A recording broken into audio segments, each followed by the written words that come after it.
कर्म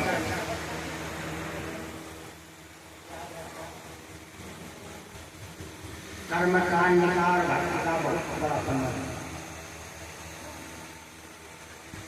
हमने कहा था कल कर्म कांड के बिना जीवन चलता ही नहीं। कर्म जहाँ तक जब तक सांस रहेगी तब तक कर्म चलेगा। सांस आ रही है जारी रही है कर्म, वो भी कर्म कर रहा है। बिना कर्म के तो शरीर मिल जाए। जब तक कर्म चलेगा तब तक जो है, अगर गोविंद का आधार लिया जाएगा तो वो कर्म भक्तिमय हो अपने जीवन को आधार लगा कर्म का वृंदावन एक बार बड़ा प्यार से भगवान गोविंद का जयकारा कर दीजिए। वृंदावन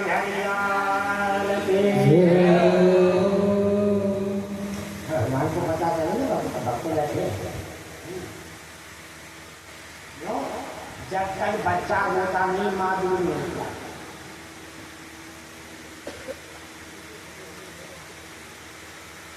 जब तक बच्चा होगा नहीं माँ दूध नहीं पिलाएगा। इसलिए उनके आगे चिल्लाना बहुत जरूरी है, पर चिल्लाने का भी कोई ढंग होता है। जो बच्चा बहुत जिद्दी चिल्ला कर तो मामा आती है जो अपनी मांगती है नहीं प्यारी प्यार कर कोई ढंग होता है। कल की कथा में आप लोगों ने कथा श्रवण किया, श्रीमद् भागवत का महात्म्य श्रवण किया कि भागवत की कथा सुन करके हिंदुकारी मुक्त हो।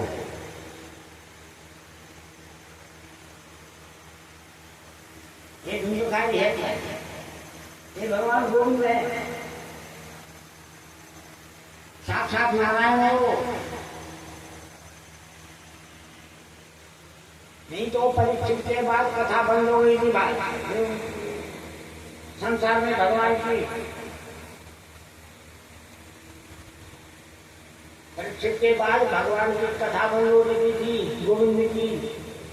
ये भगवान ने एक लीला रची।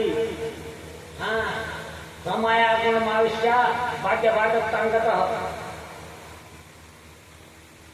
भागवत ने लिखा है अपनी माया का आधार लेकर के गोविंद बाध्य भी अपने बनते हैं, बाधक भी अपने बनते हैं। वध करने वाले अपने बाप बन जाते और जिसका वध करना वो भी अपने आप बन जाते।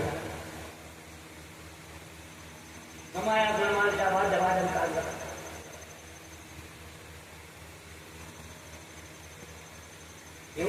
लीला है देखा गोविंद ने बंद होने वाली है कथा तो अपने आप आत्मदेव बन गए, अपने आप भिंडली बन गए, अपने आप भिंडकारी बन गए, अपने आप गोकर्ण बन गए। ऐसा खेल होता कि श्रृंगार को बता दिया कि ये कथा मरने वाले पर भी असर करती है। बाकी जितने पुराण सुनेंगे आप, उन पुराणों में यह है कि जिसने जीव क्योंकि कर्म पर है, कर्म कौन करेगा जो जीव राजसी तपस्या भोग मिलाती रीति जाती है और सात्विक तपस्या अपना उद्धार करने के लिए, अपना यापन करने के लिए। 10,000 वर्ष तपस्या की, दिव्य ज्ञान का साक्षात्कार किया, भूत भविष्य वर्तमान देखा।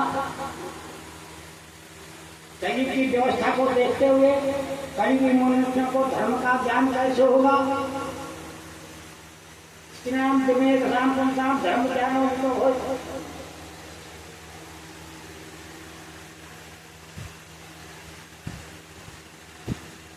बोले उनका उद्धार कैसे होगा।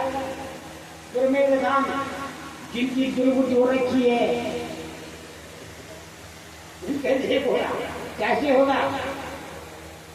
धर्म का ज्ञान कैसे करवाया जाएगा। इन्होंने महापुरुषों के चरित्र और महापुरुषों के साथ दुष्टों का भी चरित्र लिखा ताकि पता चले कि गलत करने का क्या परिणाम होता है, सही कर्म का क्या परिणाम होता है।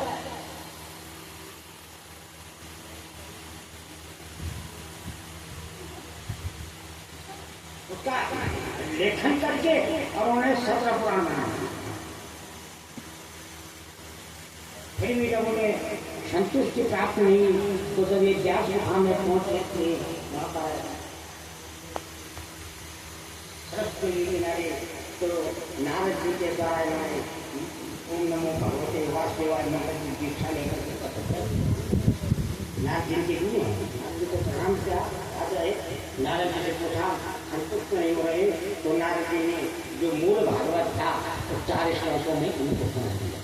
हम चर्चा कर चुके हैं भागवत की भागवत कैसे श्री दर्शन आया चतुश्लोकी भागवत इसका उन्होंने विस्तार किया और 18,000 श्लोकों का भागवत ग्रंथ तैयार हुआ और इस ग्रंथ का नाम श्रीमद् भागवत रखा गया। कृष्ण पुराण नहीं कोई पुराण ताकि जितने पुराण ना किस देवता को समर्पित है उसी के नाम है। मत्स्य पुराण, भविष्य पुराण, मार्कंडेय पुराण, वायु पुराण, वामन पुराण, शिव पुराण, पुराण तीन नाम इसमें किसी देवता का आगे नाम नहीं है। श्रीमद् भागवत का नाम भागवत क्या है? भगवत अपत्य पुराण भागवत। अपत्य कहते हैं संतान की और संतान अपने पितरों का प्रतिरूप होती है। पिता की आत्मा ही पुत्र रूप में जन्म लेती है। विद्याम अविद्यां च सवाचो भगवान की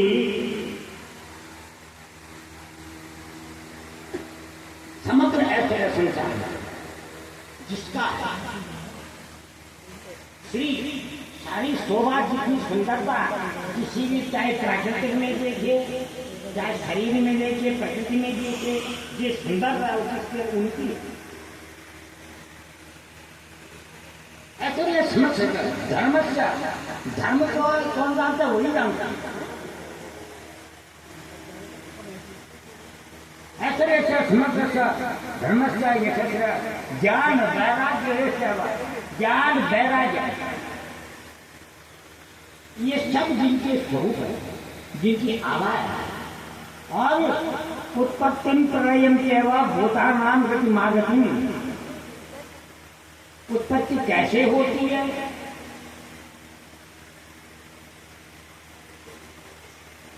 बीज को जमीन में दबा दिया जाता है उस पर अंकुर कैसे आता किसी को पता नहीं। वो जानते जमीन में अंकुर होने की शक्ति नहीं और प्रलय के बाद उत्पन्न होने के बाद फिर कुछ दिन खेल के बाद ये संसार ये प्रपंच कहाँ जाता है? भूतानाम गति मागति जीवों की गति क्या है? ये कहाँ से चले कहाँ जाएंगे कहाँ निकलेंगे किससे प्रकट में कहाँ गए होंगे ये?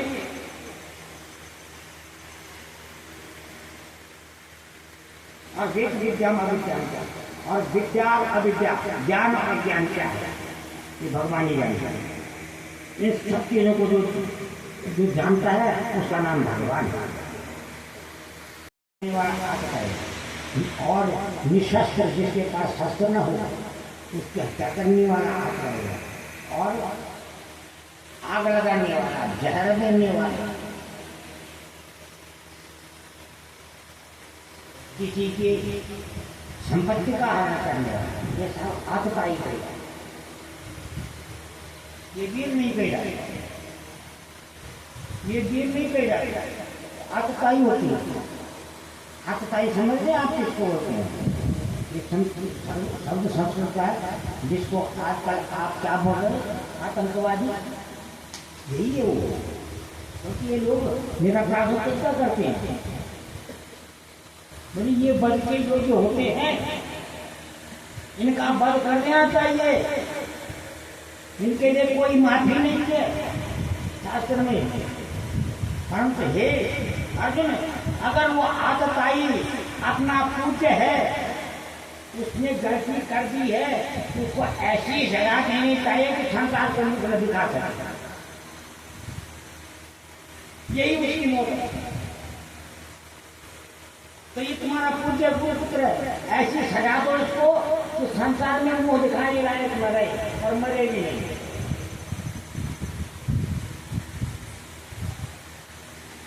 बोले करेगा, बोले बाण सम्मान कर मेरी सारी बच्चा, अब इसके सिर पर एक चौंक मड़ी और इसके बाल बड़े सब्जी के बाल थे, तो श्रीकांत है अश्वत्थामा श्रीकांत था, भगवान श्रीकांत है उसमें क्या खूबसूरत है। मैंने एक ही खूबसूरत ही बिगाड़ गया। एक बाण से मणि भी उतार दिया और सिर के सारे बाल उखाड़ दिए, पचविहीन कर दिया, रक्त की धारा में पड़ी।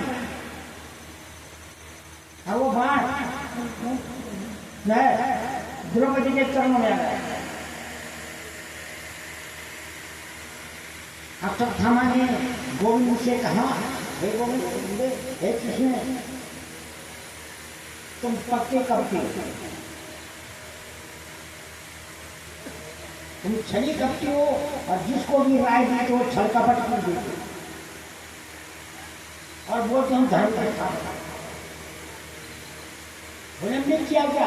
बोले जब इसने प्रतिज्ञा की थी मुझे मारने की तो हमको मरवा देते, शत्रु के हाथ मरदाना को वीर कर। अभी शरीर लेकर के संसार में क्या करूंगा मैं? बोले नहीं, हे द्रोण पुत्र, तुझे पता नहीं कि तू मर नहीं सकता, तेरी एक कल्प की आयु है, 1000 तक बचाया जाती है, इतनी आय लायक है तेरी भगवान। मैं कैसे, मुझे पता था, मैं कैसे बोल सकता तुम्हारे अपनी वाणी झूठी करता था, इसलिए तेरे लिए यही सजा है। और तूने जो पाप किया है ना, उस पाप के फलस्वरूप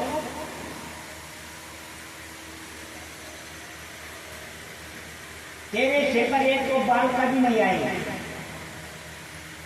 ऐसा चकला घूमता रहेगा। और ये जो घाव बना है ना, ये कभी भरेगा नहीं, ये रिश्ता रहेगा।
अदैव में विशतु मानसरा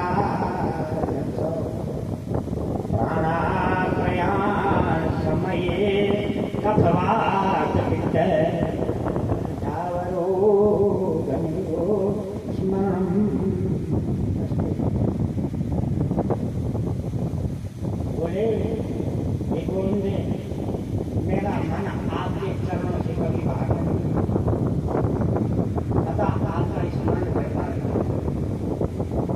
क्योंकि प्राणायाम के समय में जब बात करती थी कारण कंठ और हो जाएगा, होते हैं सही से अब बात बढ़ गया तो गला बंद हो जाता है, चित्त बढ़ गया बुद्धि भ्रष्ट हो जाता है, बात बढ़ गया शरीर से बढ़ जाता है, कोई काम नहीं कर पाता। ऐसी स्थिति में हम संस्कार नहीं, आपकी याद आएगी कि नहीं आएगी, इसलिए घबरा रहा है। इसलिए वचन दो गोविंद, जिस दिन मेरे प्राणायाम को मिला, आप मेरे सामने खड़े रहना, आपको देख कर को तो कम से कम आपके आया, मेरे सामने खड़े रहना, और ऐसे आज रथ का पहिया है उस दिन पकड़ रखना होगा। भगवान बोले कथा, युधिष्ठिर से बोले युधिष्ठिर, आज वो समय आ चुका है, हम अपना वचन पूरा करेंगे। भीष्म शुक्ल पक्ष से चाष्टम नाम माघ मास से पार्थवा प्रजापत्य नक्षत्रे मध्यम प्रांत दिवाकरे। माघ के महीने के शुक्ल पक्ष की अष्टमी बुधवार रोहिणी नक्षत्र, ये तीनों भगवान के जन्म के हैं। अष्टमी भगवान के जन्म की तिथि है, रोहिणी भगवान का जन्म नक्षत्र है, और बुध भगवान का जन्म का वार है। ऐसे शुभ योग में भगवान कुरुक्षेत्र में भूमि पहुंचे, भीष्म के सामने पहुंचे, पांडवों को लेकर के, और बोले हे पुत्र, आपका जो पौत्र है ना, आप इनको धर्म का उपदेश दें। और तब भीष्म जी ने जितना भी उपदेश किया धर्मराज को, वो महाभारत के अनुशासन पर्व में लिखा। गाय और एक बैल को पूरी तरह से प्रताड़ित कर, उस बैल के 3 पैर टूट चुके थे। राजा ने उससे पूछा, कौन है तू? मेरे राज्य में इन निरपराध अनिरीह प्राणियों को सताने वाला तू कौन है? क्यों मार रहा है इनको? इन्होंने तेरा बिगाड़ा क्या है? कारण क्या है उसका? उसने कहा और तरैया हम काली भगवान कृष्ण के परम धाम जाते ही मेरा समय प्रारंभ हो चुका। हम अपने राज्य का विस्तार कर रहे हैं, अपने शत्रुओं का वध कर रहे हैं। बोले ये दोनों मेरे शत्रु, ये गाय लेके गए। बोलिए ये बैल कौन है? बोलिए साक्षात धर्म है। मेरे राज्य में धर्म का कोई महत्व नहीं रहे। इसके 3 के पैर तो टूट चुके हैं। आज सत्य सौ कर गया। सत्युग में धर्म 4 पैर पर खड़ा रहता है। सत्य, सौच, दया और दान। त्रेता में अपवित्रता झूठ का जन्म हुआ।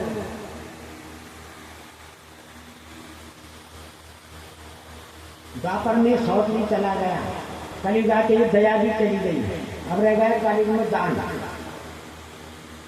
बोले दान पर ही धर्म टिकेगा। परंतु हे राजन, जब मेरा राज्य पराकाष्ठा पर पहुंचेगा ना, ये दान वाली टांगरी तोड़नी है मेरी।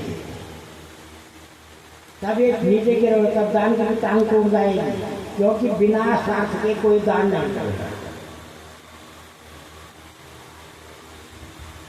दान बहुत हो रहा है संसार में इस बार, पर पात्र ये खर्च हो रहा है। पात्र का अपना कौन?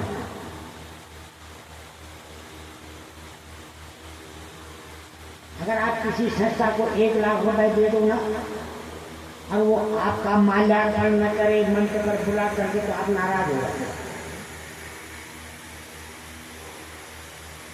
इसलिए आप वही दान करेंगे जहाँ आपको ये आशा रहेगी कि जब ये संस्था का कोई समारोह होगा तो हमको बुलाया जाएगा, फूल उड़ाया जाएगा, माल्यार्पण किया जाएगा, रानी ने इतने लाख रुपए दे, तालियां बजेंगी। आप तालियों की दान दे रहे हो। सम्मान के लिए दान करेगा। बेटी का जो आप पवित्र देते है कि नहीं, वहाँ दान देना चाहिए। आप ये सोचते हो कि इसका बाप बाद में वापस भी करेगा कि नहीं, अगर उसकी गुंजाइश नहीं देने वाला है, मदद नहीं करनी है। फिर बेटी का जो आपने जिस रिश्तेदार में उसका आपका कितने पीढ़ी का संबंध है, उस हिसाब से आप करिए। ये दान की टांग होती है। आप कहीं पर कुछ निर्माण कराएंगे तो जितना खर्चा निर्माण पर उसको चाहिए तो आप गाली बना दो, उसके महंगा करना फिलहाल एक लगता है। भगवान को पता नहीं किसने किया, इसमें लिखा है। ये घंटा चढ़ा दी तो मंदिर में अपना नाम लिख करके भगवान नहीं पहचान तो आपको क्या क्यों आया इस घंटे, ताकि कोई पड़ेगा 1000 घंटे कहीं किसको है फोकस तुम्हारा नाम ढूंढने की। बंधु हे अधर्म के भाई कलयुग, अर्जुन के भक्तों के आगे जो हाथ जोड़ लेते हैं उनको फिर मौत का भय नहीं रहता। हमें तो एक समाधान दिया चल, परंतु भैया मेरे राज्य से बाहर निकल जा। उन्होंने कहा मैं बाहर जा ही नहीं सकता, मैं तो गोविंद जी के आगे आशा रखा। हाँ ठीक है, जब तक आप पृथ्वी पर है तब तक आप जहाँ पर बोलेंगे वहाँ पर चुपचाप बैठा है। बताओ कहाँ हो? 4 जगह बैठा, द्यूतम पानम स्थिरम सोमायत्रा धर्म चतुर्भुजा, जहाँ पर जुआ खेला जाएगा, जहाँ नजरा पान होगा, जहाँ व्यभिचार होगा और जहाँ अन्याय जाएगा वहाँ के रहेगा। तो बोले एक आध जगह सुंदर भी बताओ, ये तो अच्छी जगह नहीं है। तो बोले स्वर्ण में तेरा निवास होगा, सोने में। परंतु था अंतर्धान हुआ, राजा का मुकुट सोने का था, उसी पर बैठ गया था। अब वही बुद्धि भ्रष्ट क्योंकि करीब बैठ गया, जिसकी सिर पर करीब बैठ गई उसकी बुद्धि तो कैसे रह सकती, चाहे कुछ कर आने लगी। आगे चला, साले कृष्ण का आश्रम था, वो मध्याह्न में अपने ध्यानावस्थित बैठे थे। तो कलयुग था, सिर पर उतर कर आया, ये ढोंगी ब्राह्मण हमको देख करके प्रणाम नहीं था, उठने रहा, स्वागत नहीं कर रहा, कहीं पानी न पिलाना पड़े, इसलिए आंख मूंद करके बैठ गया। इसको सजा देनी चाहिए। सजा क्या दे? तो हमारे मरा हुआ सांप पड़ा था, सांप को उठाया, उसी के गले में डाल दिया, निकल गया। ऋषि का पुत्र आया श्रृंगी, उसने देखा अपने पिता का अपमान हुआ, उसने श्राप दिया, जिस दुष्ट ने मेरे पिता का अपमान किया है 7वें दिन तक्षक नाग के काटने से उसकी मृत्यु हो जाएगी। और तब रोया, पिता की आंख खुली, सारी बात पता चली, क्या हो गया? तो बोले हे पुत्र, ये तो बड़ा अन्याय हो गया, तुमने छोटे से अपराध के लिए मृत्यु दंड कर दिया किसी को, परंतु ये है क्या? ध्यान से देखा तो राजा था। बोले इसका मतलब परीक्षित का अंतकाल आ चुका है। अब हम परीक्षित को बता नहीं सकते। हाँ, मौत के आने पर सतर्क हो जाना जरूरी है, बस। बाकी मौत से बचा थोड़ी जा सकता। मौत की कोई दवा नहीं होती, बीमारी की होती है दवा, मौत की नहीं होती। मौत तो आना तो आना है। तो हम राजा को बता देंगे कि तेरी मौत आने वाली है, अब तो सतर्क हो जा, तो अपना जीवन उद्धार कर सकता तो कुछ कर नहीं कर सकता। हम भी क्या अपने शिष्यों को भेजा, राजा को समाचार दे दिया, आप साथे में पक्षनाथ के कारण से तुम्हारी मौत हो गई। अब राजा घबरा गया, मौत का समाचार सुन करके राजा घबरा गया। तो भाई मौत को शब्द ही ऐसा है जिसको सुन करके ही मन से घबरा जाए। भाई कहीं कोई मरने वाला तो उसी में घबराहट हो जाती है, अपनी बात को बहुत बुरी बात है। इसी में आपसे एक प्रश्न करता हूँ, पुरुषस्य यत्कायं मानस्य सर्वथा यच्छ्रोतव्यम् अथो जाप्यम् यत्कर्तव्यम् निर्विप्रभो स्मर्तव्यम् फलनीयम् वा भूयर्वा विपर्ययम्। हे गुरुदेव, जिस पुरुष को इस बात का ज्ञान हो जाए कि मुझे मरना है, उसको क्या करना है? मरण काल आने पर किसका जप करे, किसका ध्यान करे, किसका स्मरण करे, किसका कीर्तन करे, क्या करे और क्या न करे। देखो भाई, क्या करे क्या न करे भी जानना जरूरी है। क्या करना ये तो पता चल जाना चाहिए, परंतु क्या नहीं करना ये भी पता तो होना चाहिए। आप कोई बीमार हो जाते हैं ना हम लोग, तो वैद्य के पास चले जाते हैं, डॉक्टर के पास दवा लेने के लिए, और वो दवा लेकर के जब भेजता है वापस, तो तब एक बात पूछते हैं उसको, जब तक हम बीमार हैं तब तक क्या खाएं? पूछते हो ना, तो बोल देता है रोटी खा ले, खिचड़ी खा ले। फिर ये भी पूछना पड़ता है कि क्या नहीं खाना, क्योंकि जो नहीं खाना चाहिए वो भी खा दिया तो अब असर नहीं करेगी दवा। इसलिए क्या करना क्या नहीं करना, ब्रूहियर्वाद करेयम, वो बताइए हमें। मरण काल आने पर जीव को क्या करना क्या नहीं करना वो बताइए।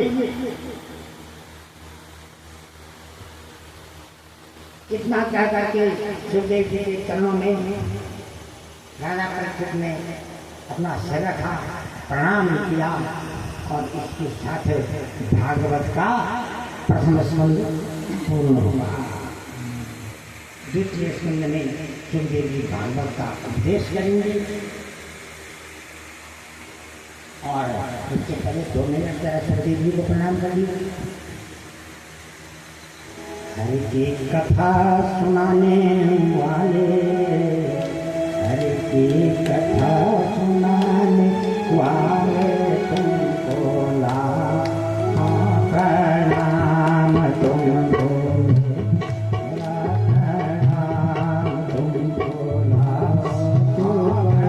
प्रणाम, तुमको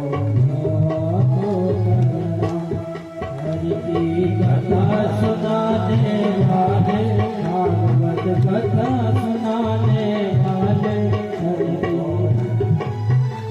प्रणाम तुमको मेरा प्रणाम, तुमको लाखों प्रणाम, तुमको मेरा प्रणाम। कथा सुनाने वाले, हरि की कथा सुनाने वाले तुमको लाखों प्रणाम, तुमको मेरा प्रणाम, तुमको लाखों प्रणाम, तुमको मेरा प्रणाम।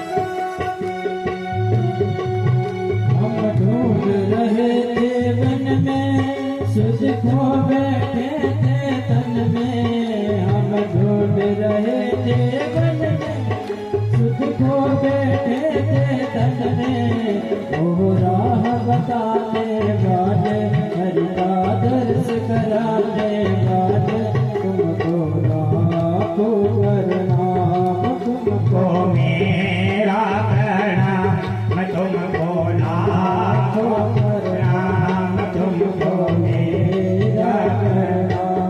हरि की कथा सुनाने वाले हरि की कथा सुनाने वाले तुमको मेरा प्रणाम तुमको लाखों प्रणाम तुमको मेरा प्रणाम तुमको लाखों प्रणाम तुमको प्रणाम तुमको लाखों प्रणाम। हम ढूंढ रहे थे वन में तुम छुपे हुए थे मन में हम ढूंढ रहे थे वन में